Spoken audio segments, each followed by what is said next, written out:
High blood pressure पर किसी तरह का किडनी पर कोई भी इफेक्ट नहीं है। किडनी पर इफेक्ट होता तब कब है? तो ये तब होता है जब हमारे शरीर में ब्लड का प्रेशर क्या हो जाता है, कम हो जाता है। आपको याद है कि किडनी का यानी कि नेफ्रॉन का क्या क्या फंक्शन था? पहला था ग्लोमेरुलर फिल्ट्रेशन, फिर था इसका ट्यूबुलर रीअब्जॉर्प्शन, और फिर था उसका सिक्रीशन, यानी कि ये चीजों को क्या करता है, रीअब्जॉर्ब करता है। हमने आपको ये भी बताया किडनी एक तरह का कौन सा वाला दोस्त है, हमारा बढ़िया वाला दोस्त है ना, कि एक एक चीज का क्या रखता है, वो हिसाब रखता है, यानी कि 99% चीजों को वो क्या कर लेगा, एब्जॉर्ब कर लेगा। लेकिन अगर हम लोग केस 2 के बारे में बात करें, बाल संख्या 2, केस 2 में क्या है कि अब ब्लड के प्रेशर को क्या कर दिया जाए, लो कर दिया जाए, ब्लड प्रेशर लो। और खासकर कि ये बीमारी हमारे हिंदू माताओं और बहनों में कुछ ज्यादा पाया जाता है। कारण ये है कि उनका जो भोजन है या फिर जो खाने का सिस्टम है वो काफी अलग है, यानी कि आप अपने घर में मम्मी को देखिएगा तो जब तक एक एक आदमी को खिला नहीं देंगे तब तक वो खाएंगे नहीं। अब उस चक्कर में उनका ब्लड प्रेशर धीरे धीरे क्या हो जाता है, लो होना शुरू हो जाता है। तो ये ब्लड प्रेशर लो होना एक कह सकते हैं कि ये रूट है, this is the route where the kidney will going to be affected. तब रीजन अब यहां पर क्या केस होगा, ये देखिए, लो ब्लड प्रेशर में यानी ब्लड प्रेशर जब लो हो गया तो यहां पर एक मैकेनिज्म चलती है, रास मैकेनिज्म, है ना। बॉलीवुड में राज मैकेनिज्म चलता है और हिंदी में क्या चलता है, रास मैकेनिज्म चलता है। देखिए, तो इसके लिए फिर से क्या बना दिया जाए, कप शेप्ड बॉमेंस कैप्सूल, और ये नीचे की तरफ ये क्या बन रहा है, ये बन गया PCT, और ये क्या बन गया आपका लूप ऑफ हेनले डिसेंडिंग। और फिर से यहां से हम लोग क्या लेकर के आ गए, ब्लड की कैपिलरीज। ये थोड़ा सा इसका ल्यूमेन क्या हो जाएगा, इसका ल्यूमेन वाइडर होगा, इसका क्या हो जाएगा, इसका तो थोड़ा सा वाइडर तो नहीं होगा, थोड़ा सा कम होगा। अब यहां पर ब्लड प्रेशर हमारा क्या हो चुका है, ब्लड प्रेशर अब लो हो चुका है। थोड़ा सा इसको और फ्रेमिंग कर दें हम लोग, ये और चला जाएगा, ये थोड़ा सा वाइडर हो जाता है, ऐसे ऐसे।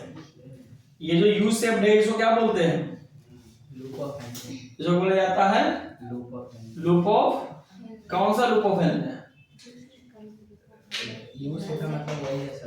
Descending ascending loop of Henle. तो ये आगे कैलकुलेटर में खुल गया, इसको बोला जाता है क्या, DCD।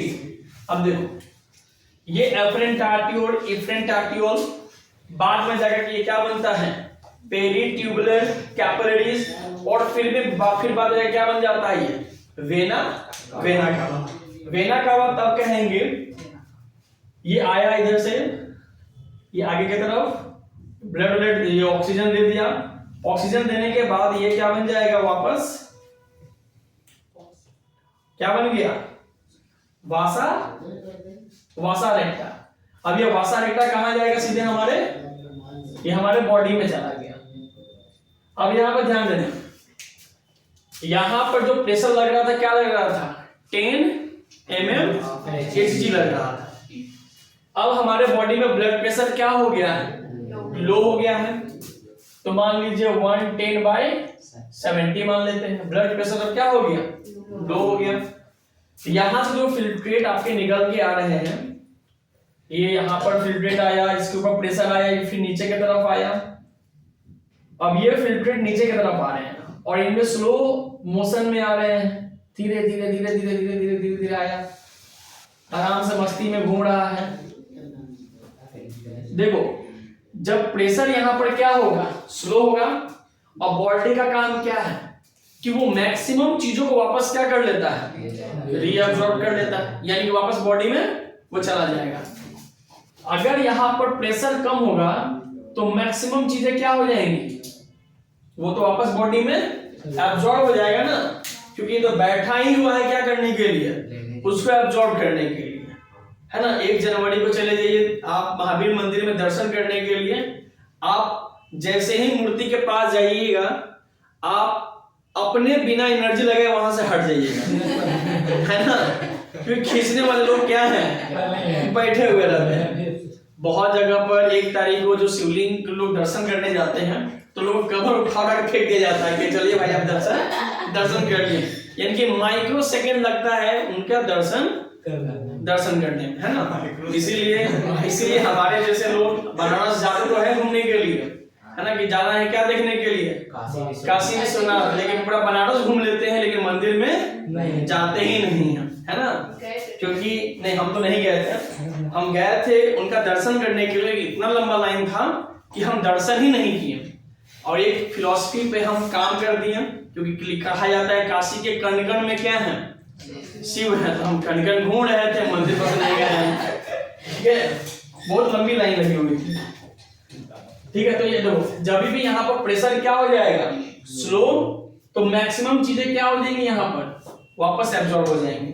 अब मैक्सिमम चीजें में क्या एब्जॉर्ब होंगी कि Na+ एब्जॉर्ब हो जाएगा और मैक्सिमम H2O भी क्या हो जाएगा, एब्जॉर्ब हो जाएगा। और आपको तो मैंने ऑस्मोलाइट्स बताया ही था। ऑस्मोलाइट्स हम क्या बताए थे कि पानी जिधर जिधर जाएगा आयंस उधर उधर चला जाएगा, और कौन जाएगा, और प्रोटॉन्स भी उधर उधर चला जाएगा, ठीक है। यानी कि वाटर हस्बैंड हो गया, नहीं, वाटर को बीवी माने थे हम लोग, इस बार 2 हस्बैंड कर दिए थे, ठीक है। करोड़पति उनकी वाइफ थी, तो वो जहां जहां जा रही थी वो भी क्या कर रहे थे, पीछे पीछे जा रहे थे। तो मैक्सिमम आयन यहां से क्या हो जाएगा, एब्जॉर्ब हो जाएगा, वापस बॉडी में चला जाएगा। या तो आयन चला जाए, नहीं तो पानी चला जाए, कोई एक भी चला जाएगा तो भी क्या हो जाएगा, सब चला जाएगा। यानी कि अब जो फिल्ट्रेट जो नीचे की तरफ आ रहा है, इसमें आयंस की क्या है, कमी है ना। जब आयंस की कमी होगी तो देखना, जब हम लोग ऊपर से नीचे जाते हैं तो हमारा ये जो यूरिन होता है वो कॉन्सेंट्रेटेड होता है। कितने टाइम्स, 4 टाइम्स, जो अभी किताब में लिखा हुआ है।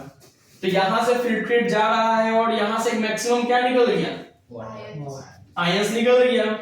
बिना आयंस का फिर ये जा रहा है, घूम रहा है, इससे कोई दिक्कत नहीं है, अपने पाथ को कंटिन्यू घूम रहा है, लेके जा रहा है। लेकिन जैसे ही डीसीटी के पास पहुंचता है, डीसीटी बोलता है STOP स्टॉप, है ना। अब इसके पास कुछ सेल है, ये रहा सेल का नाक, ठीक है, हाथ बनाने की जगह नहीं है। इस स्पेशल सेल को क्या बोलते हैं हम लोग, बहुत प्यारा सा नाम है, मैकुला डेंसा। एनसीईआरटी की किताब में लिखा हुआ है कि एक सेलुलर मॉडिफिकेशन होती है ना। NCERT had given the term cellular modification. तो सेलुलर मॉडिफिकेशन का मतलब यही है कि इसके सेल में एक मॉडिफिकेशन हुई है, वो मॉडिफिकेशन क्या है उनका, मैकुला डेंसा। अब ये मैकुला डेंसा का काम क्या है वो देखिए। यहां से तो यूरिन, मतलब कह सकते जो फिल्ट्रेट, यहां से सारा सोडियम आयन क्या हो गया, एब्जॉर्ब होता गया। अब इसके पास, यूरिन के पास सोडियम बहुत कम बचा, और कौन डिसाइड किया, डीसीटी, क्योंकि इसके पास एक सेलुलर मॉडिफिकेशन है। उस सेलुलर मॉडिफिकेशन का नाम क्या है, मैकुला डेंसा। यानी कि तो पकड़ लिया, है ना। जैसे मान लीजिए कि आपको किसी रात में दोस्त के पार्टी में जाना है, तो आप अपने घर से क्या कर लिए, आप निकल गए, पता चला कि नीचे मेन गेट के पास दादाजी बैठे हुए, है ना। तो सबसे तो बचा के निकल गए, लेकिन लास्ट में जा करके दादाजी, है ना। या फिर आप पटना के मकान मालिक को देखोगे, मैक्सिमम लोग जिनके घर में बूढ़े बुजुर्ग हैं, वो मेन दरवाजे पे आके बैठ जाएंगे, है ना। कौन आ रहा है, कौन जा रहा, सबके बाद कहाँ जाई था, अच्छा ठीक, कहाँ जाई था, उन्हें सबसे टोकते रहना है, कहाँ जाना है, कहाँ नहीं जाना है। तो यहाँ पर कुछ सोडियम जा रहा था तो उसको कोई रोकने वाला नहीं था, ठीक है। लेकिन उसको यहाँ पर मिल गया गॉडफादर, बोला कि अब हम तुमको यहाँ से जाने नहीं देंगे। तो बोला क्यों नहीं जाने दोगे, तो वो बोला कि यूरिन में अगर सोडियम नहीं होगा, सोडियम होना बहुत ज्यादा जरूरी है ना। आप हमारा पूरा बॉडी पूरा अगर आयंस रख लेगा तो उसका भी एक डिसएडवांटेज है। तो आपको यहाँ पर मैक्सिमम आयन को क्या करना पड़ेगा, रिलीज तो करना पड़ेगा, है ना। आप 30 से 70 से 80% एब्जॉर्ब कीजिए, आप 99% मत कीजिए। तो ये बोला कि नहीं, यहाँ पर किसका अमाउंट बढ़ाना पड़ेगा, सोडियम आयन का बढ़ाना पड़ेगा। तब अब यहाँ से खेला शुरू होता है किसका, रास मैकेनिज्म का, है ना। खेला कहाँ से शुरू हुआ, रास से। यानी कि ये डीसीटी डायरेक्ट कनेक्ट होता है किससे, इस बोमेल्स कैप्सूल, और इसको कहते हैं हम लोग जक्स्टा मेडुलरी apparatus कहते हैं। क्या कहते हैं, juxta medullary apparatus। It sends to message to the, यहाँ कि भाई तो क्या कर रहा है ना। तू देख रहा है कि तेरे सामने से कुछ चीजें जा रही हैं, जितना जा रहा होता तो मेरे पास आ ही नहीं रहा है। तो वो बोलता है भाई मेरे हाथ में तो कुछ नहीं है, ऊपर से प्रेशर ही क्या है, ऊपर से प्रेशर ही कम है, तो उसमें हम क्या कर सकते हैं। अब बाहर निकल के थोड़े प्रेशर बांटेंगे, मेरा काम क्या है, कैच करना। तो मैंने कहा अच्छा ठीक है, हम कुछ ना कुछ उपाय लगाते हैं। अब उपाय कुछ ऐसा होता है कि अब मैसेज है ना, एक दूसरे से क्या करते हैं ये लोग, शुरू करते हैं। यानी कि मैकेनिज्म जो है हमारा रास मैकेनिज्म यहां से शुरू होता है। अब क्या हुआ, डीसीटी किसको इन्फॉर्म किया, ग्लोमेरुलस मेडुलरी, क्या था, क्या नाम बताया था, juxta medullary apparatus, juxta medullary apparatus। ये क्या सिक्रीट करेगा, ये सिक्रीट करेगा एक केमिकल, और उस केमिकल का नाम क्या है भाई, रेनिन। क्या बोलते हैं, रेनिन। यानी पहला आर का मतलब क्या हो गया, रेनिन। हमारे बॉडी में दो रेनिन है, एक सिंगल एन वाला है, दूसरा डबल एन वाला।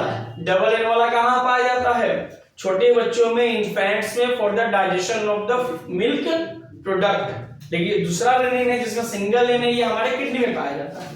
तो जक्स्टा मेडुलरी ने क्या सिक्रीट किया, रेनिन, यानी कि ब्लड में रेनिन क्या हो रहा है, सिक्रीट हो रहा है। इसके बाद आपका आता है लंग्स, लंग्स नहीं लीवर, हाँ सौरभ को सब याद है। लीवर क्या सिक्रीट करता है, ये सिक्रीट करेगा एंजियोटेंसिनोजेन, ठीक है। ये कौन सिक्रीट किया, लीवर। और ये कंटिन्यूस सिक्रीट करता रहता है, एक समय में नहीं है, एक समय में ये क्या करता है, कंटिन्यूस सिक्रीट करता है। रेनिन को प्यार हुआ किससे, एंजियोटेंसिनोजेन से, तो इनसे एक प्रोडक्ट निकल गया, क्या बोलते हैं उसको, एंजियोटेंसिन 1। क्या हो गया, एंजियोटेंसिन 1, है ना, एंजियोटेंसिन 1 हो गया। अब देखो ये भी ब्लड रिमूव कर रहा है, एंजियोटेंसिन 1। अब ये किसके अंदर चला गया, अब चला गया आपके लंग्स के अंदर। लंग्स बोले तो फेफड़ा। इसके अंदर एक और एंजाइम पाई जाती है ACE। अब जो एंजियोटेंसिन 1 है, जब वो हमारे लंग्स में गया, lungs secrete the ACE। Now angiotensin अब वो क्या हो गया, अब वो 2 हो गया। ये कैसे हम हिस्ट्री में पढ़ते रहते हैं कि कोई भी एलिजाबेथ है तो एलिजाबेथ 1, एलिजाबेथ 2, एलिजाबेथ 100, 9000, 3000, है ना, ऐसे नंबर क्या हो जाता है, बढ़ता चला जाता है, ठीक है। ठीक है, तो एंजियोटेंसिन 1 किसमें चेंज हो गया, एंजियोटेंसिन 2 में। यानी कि R for Raj, R for rainy, A for Anjali, क्या हो जाएगा, एंजियोटेंसिन 2। अब देखो, अब एंजियोटेंसिन 2 जब बन गया तो उसको पता चला कि आखिर मेरा काम क्या है। नहीं काम तो है, कुछ नहीं, कैसे है, ये जाकर के नॉक करता है एल्डोस्टेरोन तो निकलेगा, एड्रीनल ग्लैंड। और एड्रीनल ग्लैंड किसके माथे पर बैठा रहता है, किसके माथे पर, किडनी के माथे पर। है ना। तो किडनी अपने माथे पर बैठाया रखा हुआ तो कुछ तो काम होगा, है कि नहीं। वो दिन थोड़ी चला गया कि कोई मतलब आपके साथ कोई जुड़ा हुआ है, आज के दिन कोई आपके साथ जुड़ा हुआ मतलब उससे आपको फायदा है, तभी लोग क्या है जुड़े हुए हैं, है ना। अदरवाइज इतना तो किसी का समय नहीं है कि किसी को सर में बैठाए नहीं। तो एंजियोटेंसिन 2 ये किसके ऊपर अटैक करता है, एड्रिनल ग्लैंड के ऊपर। और एड्रिनल ग्लैंड क्या सिक्रेट करता है, एल्डोस्टेरोन। और ये एल्डोस्टेरोन 3 चीजों पर क्या करता है, ये काम करता है। कौन कौन का कहां काम है, यहां पर 2 चीज। पहला तो लिख लेते हैं ब्रेन, उसके बाद इफरेंट आर्टियोल, और तीसरा डीसीटी, दूसरा हो जाएगा डीसीटी। अब देखो ब्लड प्रेशर जो था ना, ठीक है, अब देखो क्या होगा। एल्डोस्टेरोन जो निकला वो किसके ऊपर एक्ट किया, एफरेंट आर्टियोल को। यानी कि ये जो इसका जो ल्यूमेन था, इस ल्यूमेन पे आकर के प्रेशर बनाना क्या कर दिया, ये अब ये शुरू कर दिया। और जब हम इसके ऊपर प्रेशर बनाएंगे इसको, यानी कि कांस्टेंट करेंगे, तो यहाँ पर प्रेशर ऑटोमेटिक क्या हो जाएगा, बढ़ जाएगा, है ना। यानी कि ये सबसे पहले किसके ऊपर काम किया, डिफरेंट आर्टिकल को, इसको क्या कर दिया, वो कांस्टेंट बना दबा दिया। और जब यहाँ दबाया तो यहाँ प्रेशर ऑटोमेटिक धीरे धीरे क्या हो गया, बढ़ता चला गया। दूसरा काम क्या किया, ये डीसीटी के ऊपर। अब डीसीटी के ऊपर करने का मतलब यह है कि यहां पर डीसीटी के पास अपने सेल्स होंगे, डीसीटी के पास अपने सेल्स। जब इसके ऊपर ये काम करता है तो यहां से डीसीटी क्या करता है, अपने बॉडी से बाहर क्या निकाल देता है, सोडियम आयन। ये यहां से क्या निकाल दिया, सोडियम आयन। तो यहां पर सोडियम आयन, इनके सेल को सोडियम में क्या हो गई, कमी हो गई। समझ रहे बात को। जब यहां पर कमी होगी तो यहां पर उसको फुलफिल करने का अब जिम्मेदारी कौन ले जाएगा, सोडियम आयन। यानी कि जब यहां से ये बाहर निकल गया तो यहां पर सोडियम आयन की और ज्यादा क्या हो गई, रिक्वायरमेंट हो गई। तो एक तो दूसरा वो हो गया। और जो तीसरा जो हुआ ब्रेन, तो ब्रेन से क्या, ब्रेन के पास एक ग्लैंड है जिसको बोला जाता है पिट्यूटरी ग्लैंड। पिट्यूटरी ग्लैंड 2 तरह का होता है, आगे का होगा ये एंटीरियर, फिर पोस्टीरियर। पोस्टीरियर में आपको मिलता है, वहां से एक हार्मोन निकलता है जिसका नाम है वैसोप्रेसिन, या फिर बोलते हैं हम लोग ADH, जो कि किताब में आप लोग पढ़े होंगे, है ना। ब्रेन क्या सिक्रेट करेगा, ब्रेन के यहां पे लिख देते हैं, ब्रेन सिक्रेट करता है ADH या फिर वैसोप्रेसिन। ADH का फुल फॉर्म एंटी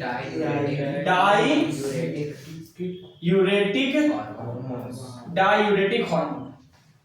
यानी कि इनके नाम में ही क्या लिखा हुआ है, एंटी। और डायूरेटिक का मतलब क्या होता है, डायलिसिस का मतलब क्या होता है, यूरिनेशन। यानी कि ये सीधे जाता है ब्रेन के ऊपर, बोलता है कि तुम ADH करो, सिक्रेट करो, ताकि यूरिन बाहर ना जाए। क्योंकि अभी हम किसका लेवल बढ़ाना है, Na का लेवल बढ़ाना है। तो एक ड्रॉप भी बाहर जाना नहीं जाना चाहिए। तो ये अपना काम किया। उतने देर में इस यहाँ पर सोडियम आयन का अमाउंट क्या हो जाता है, बढ़ जाता है, और वापस ये अपना काम करना शुरू कर देता है। लेकिन जब ये नैरो हुआ है तो क्या ये हमेशा ही नैरो होगा, 24 घंटा तो नैरो नहीं होगा, कांस्टेंट नहीं होगा। तो इसको फिर क्या चाहिए होता है, रिलैक्सेशन। तो रिलैक्सेशन के लिए अब यहां पर कौन काम आएगा, हार्ट काम करेगा, है ना। हार्ट का काम है, यहां से एक तरह का ये भी एक तरह का ग्लैंड से, ये भी एक तरह का ग्लैंड है हार्ट में, क्योंकि ये भी एक हार्मोन सिक्रेट करता है। ये क्या सिक्रेट किया, हार्मोन ANF, यानी कि एट्रियल नाट्रियूरेटिक फैक्टर। जब ये सिक्रेट करेगा तो वापस अपने नॉर्मल शेप में, ये नॉर्मल अपने शेप में आ जाएगा, है ना। तब जाकर के वापस हमारा किडनी अपना पूरी तरीके से अच्छे से काम करना शुरू कर दिया, है ना। यानी कि लास्ट में R stand for renin, A stand for angiotensin, फिर एक और A फॉर एल्डोस्टेरोन, और लास्ट में क्या लगा देंगे, सिस्टम। यानी कि लो ब्लड प्रेशर में दिक्कत बहुत है ना। तो किसी पेशेंट को किडनी से रिलेटेड प्रॉब्लम है और डॉक्टर कह दे कि जरा लीवर का भी हमको चाहिए अल्ट्रासाउंड और लंग्स का भी चाहिए अल्ट्रासाउंड, तो अपने बात मत कीजिएगा कि डॉक्टर तो झोला छाप है, खराब हुआ है किडनी, अब मांग रहा है चेकअप किसका करने का, लीवर का और लंग्स का। तो वो भी तो चेक करेगा कि लीवर भाई एंजियोटेंसिनोजन सीक्रेट कर रहा है कि नहीं। ये भी तो चेक करेगा कि लंग्स जो है वो ACAE बना रहा है कि नहीं। आ रही बात समझ में। तो हमको जब डॉक्टर बहुत सारा चेकअप लिखता है तो हम लोग खुद उसमें से देखते कि कौन करवाने की जरूरत है ना। 1800 वाला इसको नहीं करवाएंगे, ये 800 वाला जो क्या करवाया जाए, उसका तो काम है लिखेगा, कमाता होगा उसको मिलता होगा कमीशन, है ना। ठीक, वो आपके कमीशन तो थोड़े रुका हुआ है, उसके बाद बहुत सारा सोर्स ऑफ इनकम है, लेकिन वो इसीलिए चेकअप करवाते हैं ताकि एक एक चीज को क्या कर सके, वो जान सके, है ना। तो हाई ब्लड प्रेशर पे कोई दिक्कत नहीं है, लेकिन लो ब्लड प्रेशर पे दिक्कत है। तो अगर आपके घर में मम्मी लोग बहुत लेट से खा रही है तो समझ जाइए कि आपके पापा को या भैया जो पैसा कमा रहे हैं उनको बोल दीजिएगा ज्यादा पैसा रखने के लिए, क्योंकि किडनी में कभी ना कभी क्या करवाना पड़ सके, इलाज करवाना पड़ सकता है। आई बात समझ में? चलिए ठीक है, डाल लिया जाए इसको।